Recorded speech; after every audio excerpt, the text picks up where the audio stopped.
Hello, everyone. Today on the Final Bar, we'll talk to Gary Dean from sentimenttiming.com. We'll talk about the overall market environment and the breadth conditions, how they've evolved. The S&P finishing above 4,700 here, which is certainly seems to be a significant level. 4,550, that level of support. We rotated around, bounced higher, moving to the upside. Communication services, healthcare, the two sectors at the top with financials at the bottom. Ladies and gentlemen, this is the Final Bar.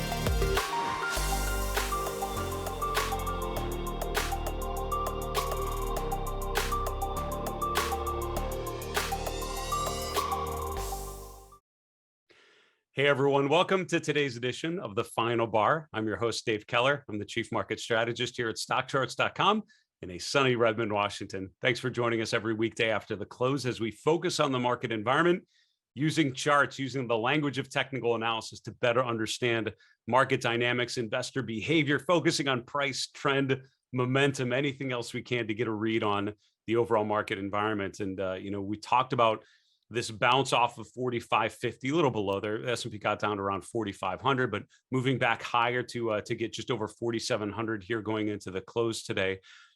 Overall, a lot of names breaking out, a lot of names in fairly positive price structures. When I'm screening for new highs and new lows, I'm not struggling to find things making new highs. I'm struggling to find names that are making new lows, although they're out there, but not nearly as much for sure. A little later in today's show, we're going to have a segment called Let's Get Cyclical. This is our first time with this segment focusing on market cycles. I want to dig a little deeper into the sort of December normal pattern, what tends to happen at the end of the year. I've mentioned a number of times in the last couple of weeks, the Santa Claus rally, the seasonally strongest part of the year. Let's look at the evidence together and see what information we can glean from that. Great guests, as always, on the show. I'm excited to talk to Gary Dean here in a little while. Tomorrow on the 9th, we have Samantha LeDuc from LeDuc Trading coming back on the show. Next week, three great guests for you. On Tuesday, Jonathan Krinsky from Baycrest Partners in New York. On Wednesday, Mish Schneider, host of Mish's Market Minute and from Market Gauge, joining us. And then on Thursday, the 16th, strategist Sam Stovall from CFRA Research in New York. Also, a couple items to highlight for you coming up on the schedule. I will be doing my next webcast with Market Misbehavior. If you go to marketmisbehavior.com/market trend, you will find information about that event that's coming up next Tuesday, 1 o'clock. It's called Designing a Market Trend Model. We're going to talk about that weekly trend model that we often refer to every Friday on the show, but we're going to spend a whole hour digging into it a little deeper. Why is it important to have a market trend model? How does that work? How can you think about trend following in relationship to all the other tools you have in your toolkit? So if you're interested about that sort of systematic trend following model, join me for that free event. Go to marketmisbehavior.com/market trend to sign up for it today. Also, as a reminder, the end of the year is a really good time to be renewing your commitment to your portfolio and to your decision-making process by becoming a StockCharts member. We have a holiday special through the end of the year. You get 2 free months as if you renew your membership, or if you sign up for the first time, you get that great deal as well. It is a really good time if you have been a member to continue that membership process at a fairly decent rate. If you've never tried it before, it's a really good time to do so and just see what all that StockCharts can provide. It's so many things you can customize, so many ways you can get a better sense of the market environment. Go to stockcharts.com/special for more information and to sign up for that holiday special membership. Let's continue on today's show with our market recap. As I mentioned, the S&P getting back above 4,700, glancing at the chart of the S&P, getting right above 4,700 there in early November was sort of that last big push to new all-time highs. We ended up getting into a new intraday high a couple of weeks later. We got up to around 4,750, but that was the beginning of this pullback that we've just sort of weathered as an investment community. Now we're all of a sudden round tripping back up to those previous levels. Another higher close today, getting back above 4,700 for the first time since the middle of last month. The question is always, do we remain in that constructive overall price layout? And I would argue that 4550, 4500 to 4550 really has become clearly an important level for the S&P. We've talked about that since early September, right? That was the end of this big leg higher. We saw the 6% drop in the month of September. October sort of turned right around and reclaimed that level and broke out by the end of the month.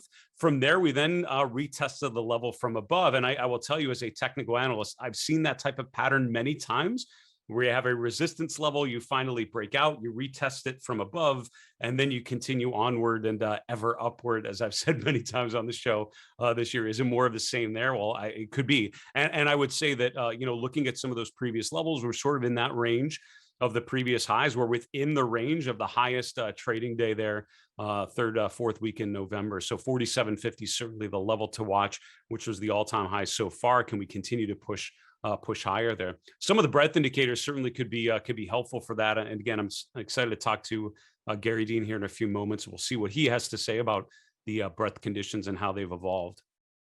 Let's look at some other indicators, market indicators here. Mid caps and small caps, all up about the same. Mid caps and small caps up a little bit more, but not dramatically so. Overall, this was a sort of a gentle up move compared to previous trading days that we've seen. The Nasdaq, same thing, actually outperformed the S&P by a bit, but not aggressively. And communication services, technology in the top three, and that's going to help the Nasdaq certainly outperform. The VIX, by the way, back below 20.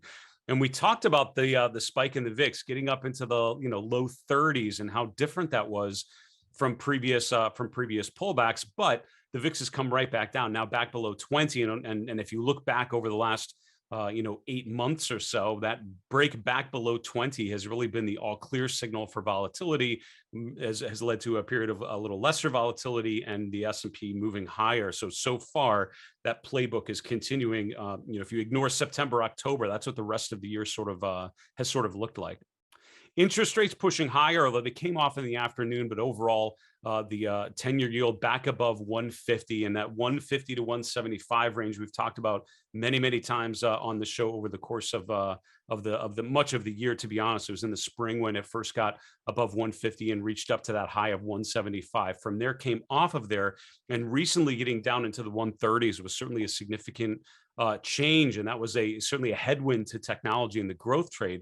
You're now seeing interest rates coming back up. And I think that's an important theme to watch in terms of value versus growth and what tends to work. Commodities overall mixed, although gold and silver were the ones that were flat for the day. The rest of the commodity complex relatively strong, with oil prices moving higher and the commodity group as a whole pushing upwards, with the DBC, which is the main commodity ETF that we track, up about 1.33%. Cryptocurrencies overall fairly constructive. I was talking with someone earlier today about Bitcoin versus Ether, and as I've mentioned before, I think when a market is younger and a market is newer, we tend to think of it as one homogenous group, right? It's cryptocurrencies as a whole. But as I've learned more about these and as they become more widely followed and widely accepted and widely analyzed and traded, I think you can start to differentiate. And if you really look at the ratio of Bitcoin to Ethereum, over time, you can see some periods where there's a clear differentiation between the two.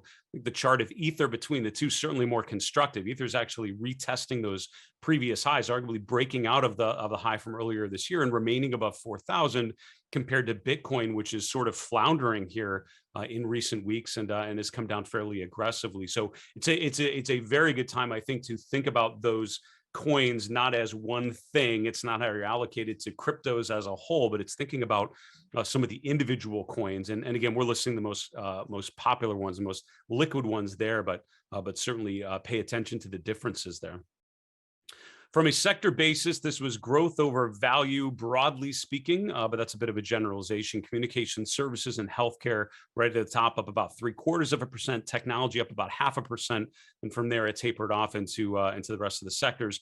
The only ones down on the day: financials, consumer staples, utilities, and energy were right about at a zero. So those are the two sectors that underperformed. And Interesting when you think about the financial sector. Financials down, even though interest rates were higher, and that's not what you tend to think. In general, higher rates tend to be better for financials. It's really more the shape of the yield curve that's a better predictor of the relative performance of financials, but it's not a one-to-one relationship. That's just what I wanted to point out. If you look at certain time frames, there are times when rates are going higher and banks are actually going to struggle a bit. There could be the opposite as well, but certainly pay attention to that relationship.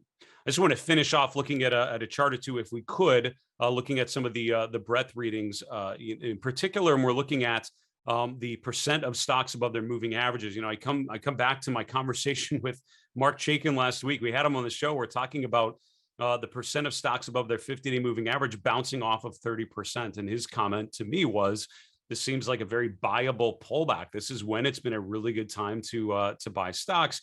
And if you look back, it's been fairly true, right? If you look back at the times when we've been down to 30%, it's worked fairly well until it didn't climactically badly, or it didn't in a colossal fashion there in February and March when it got well below 30%, right? It hit 30% and just kept on going.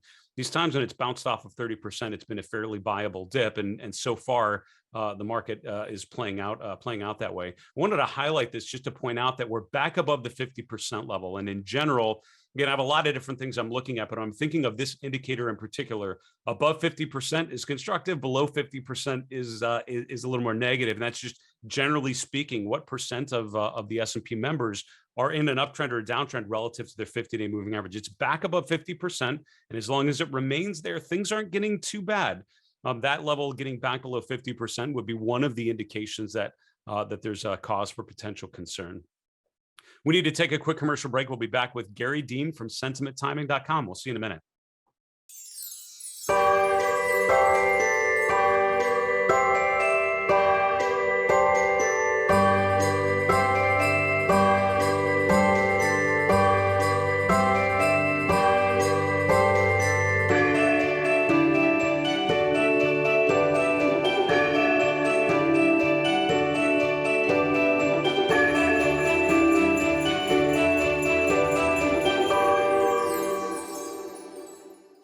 Hello, everyone. Welcome back to the Final Bar. This is Dave Keller here at StockCharts.com. It's so good to have you join us every weekday after the close as we focus on the market environment using the power of stock charts, using the data visualization techniques, technical indicators to better understand market dynamics. A couple quick comments before we get to today's guest, Gary Dean. First off, we love to hear your questions. Feedback on our show, our hosts, our guests, always very, very welcome, but we especially want to hear your questions. Anything that comes up as you are analyzing your own charts, let us help you understand the markets a little better.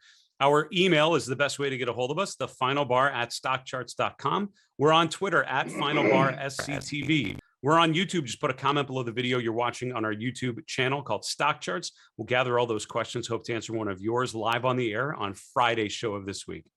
Also, go to StockChartsTV.com. That is our on-demand platform. Great guest appearances like Gary Dean and Mark Chaikin and Tony Dwyer and many others. Special events like The Pitch, our year in review coming up in December, our Market Outlook special in January. So much more every trading day. A lot of great content to help you understand the markets. Go to StockChartsTV.com. You can also, on your mobile device, just search on any of the app stores for StockCharts TV on demand.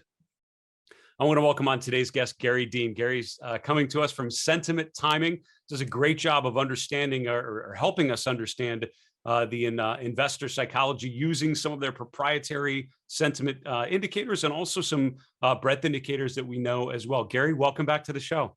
Welcome. Thank you, David, for having me on again. It's always a pleasure working the show with you. It's a pleasure. Let's get to this first chart. We're looking at breadth. One of the things we talked about a little earlier in the show, the breadth conditions. What are you seeing? So if you notice in the beginning, we're right around in the November time period, we had a really big bearish divergence that was forming. And we were actually, telling people to, just be very careful. We should be expecting some type of top. And that typically happens when you have the bearish divergences. And it played out. But if you notice, once we got into the December time period, we had a bullish divergence where the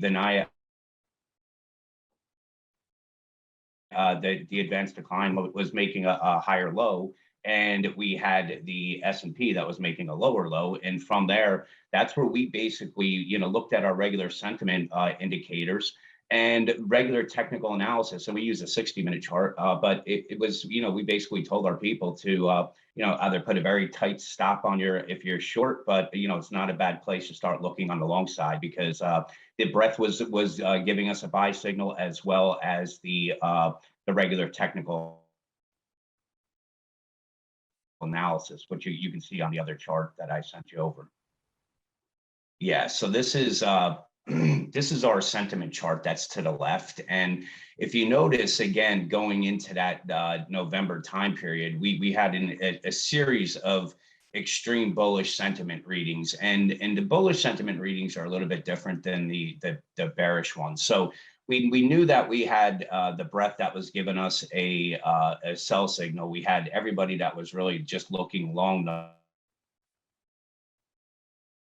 market, and that's when we got the drop. But if you notice the very low sentiment readings at the lows, so it was a pretty easy pick. And usually the market's not that nice to us, but you can see you have the 2%, 1%, 1%. So everybody was bearish on the market. We had the breadth bullish divergence, and we had a bullish divergence. If you go to the S&P, the regular chart, you can see that we had a bullish divergence on a price oscillator as well. So we were right in the support period, and in the support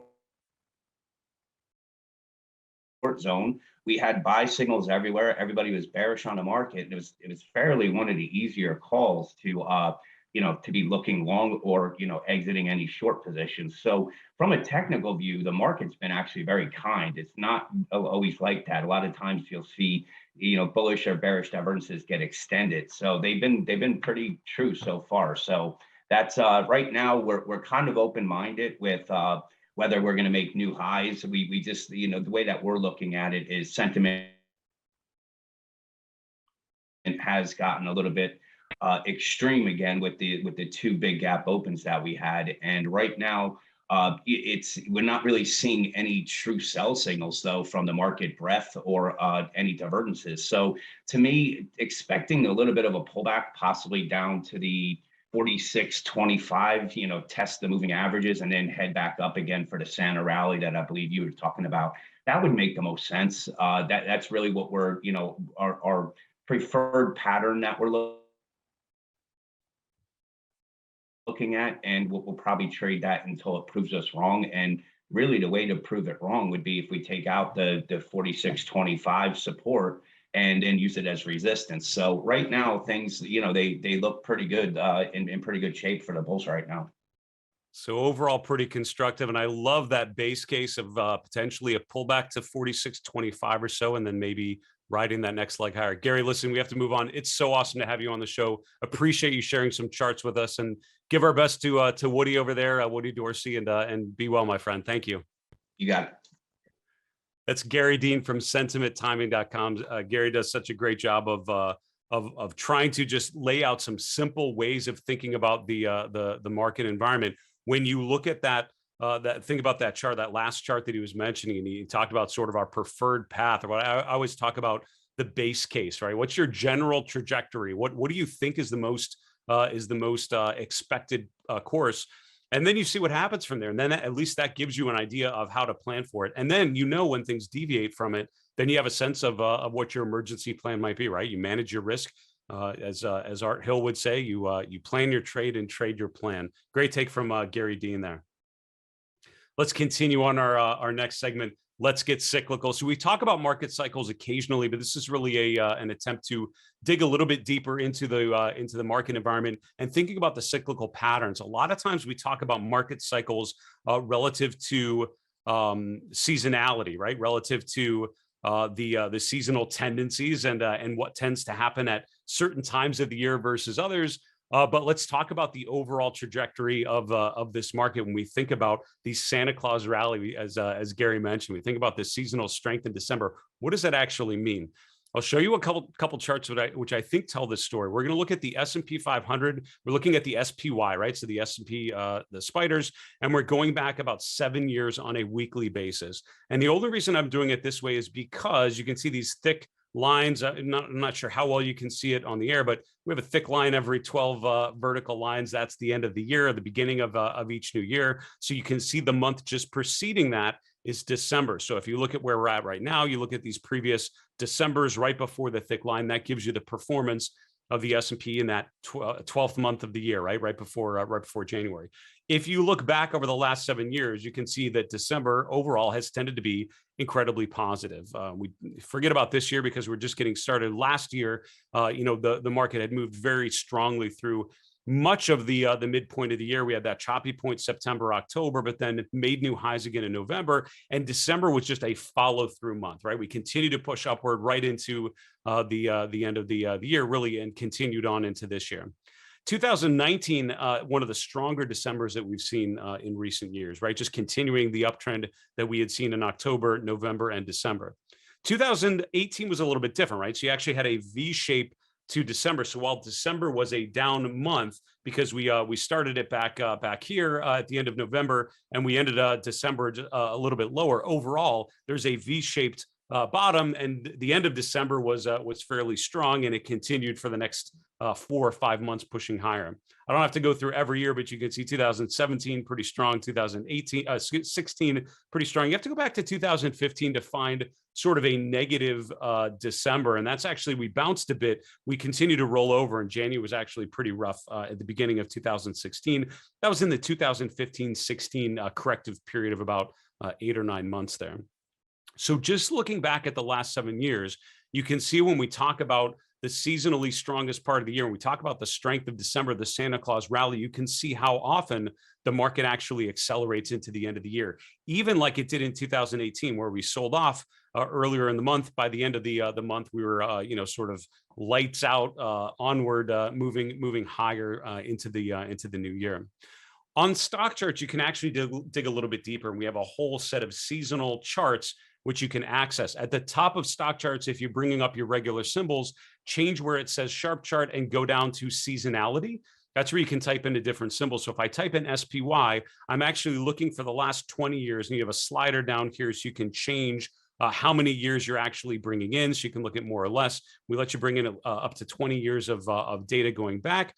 And now we're actually showing for every December going back for the last 20 years, what percent of the time did we finish higher than we started the month? And you can see 70% of the time we actually finished stronger. November has actually been even a little bit stronger in the last 20 years, 80% of the time, or 18 times out of 20.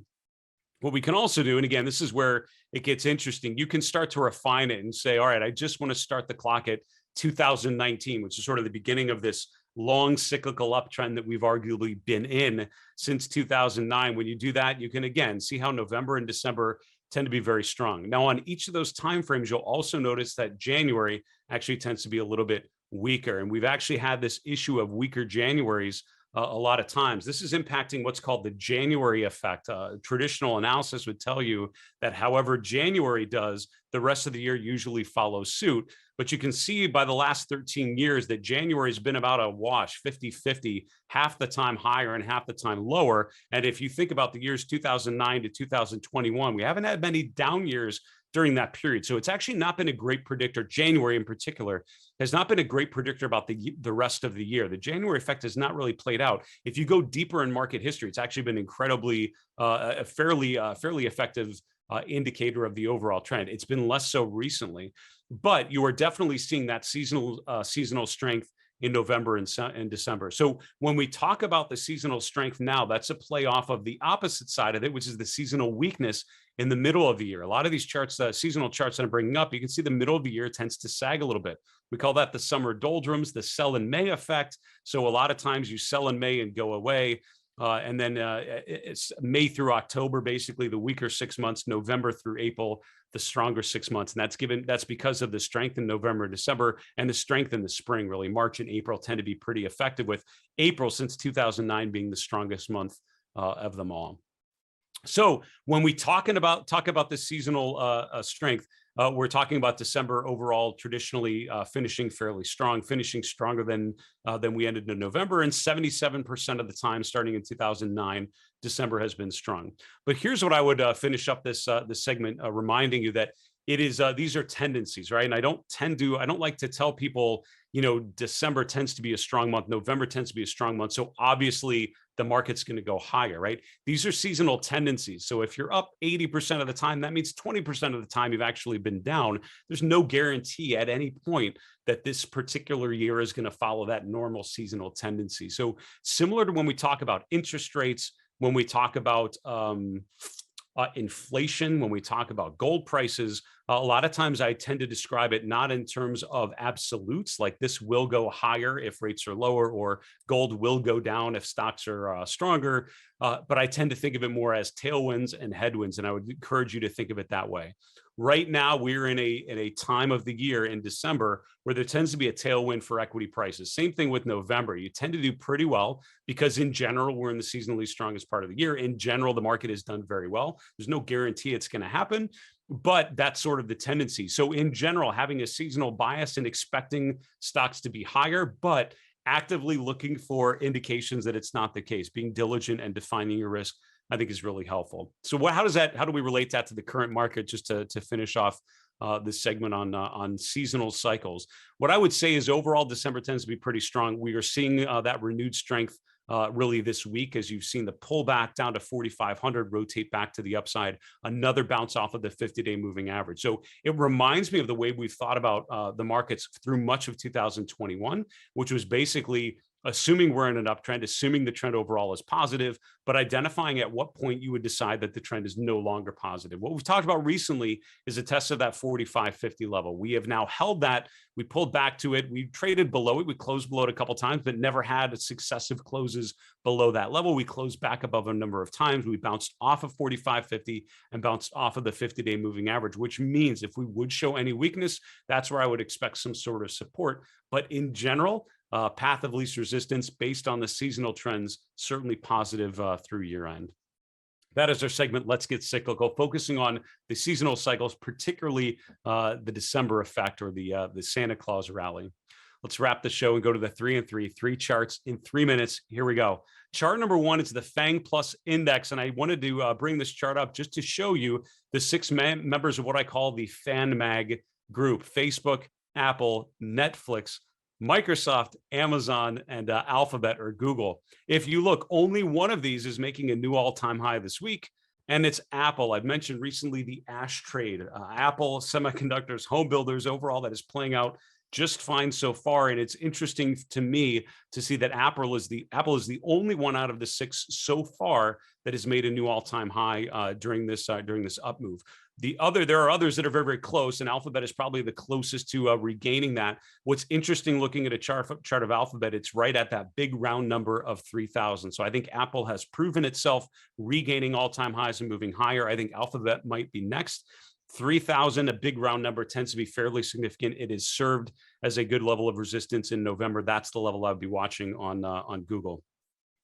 Chart number 2 is Carnival, CCL, the cruise line, some of the best performers this week, yesterday and today at the top of the leaders list.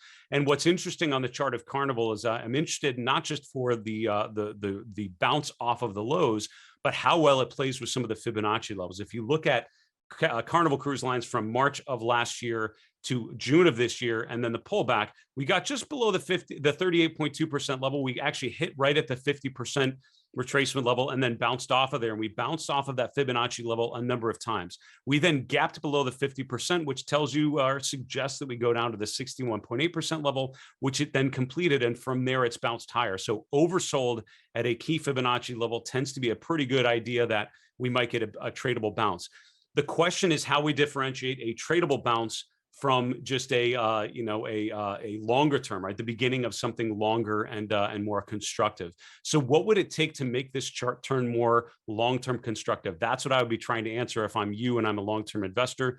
Things that come to mind for me are all the moving averages are sloping downwards. I would want to see them sloping back upwards. We are not above the 50-day moving average. I would certainly want to see it regain the 50-day. I would also want to see a higher low. We haven't seen that yet. So I often talk about lower lows versus higher lows. Let's see if Carnival can have a higher low on its next pullback. Finally, Ethereum. I mentioned Bitcoin, which overall is a little bit weaker. Ether holding up a little bit better. That 4,000 level, incredibly important. Let's pay attention to see if it's able to hold that. But if I had to compare the two, Ether's certainly a little more constructive than Bitcoin. Folks, that's our show for today. Special thank you to Gary Dean from markettiming.com, sentimenttiming.com, joining us from New York. For StockCharts, I'm Dave Keller. Have a great night. See you tomorrow. Hey, Grayson Rose here with StockCharts. Thank you so much for watching. I hope you enjoyed that video. If you did, consider giving it a like down below, maybe leave us a comment, and if you're new to the channel, you can subscribe at the link up above. We're gonna bring you daily content from an incredible collection of technical analysts and financial experts.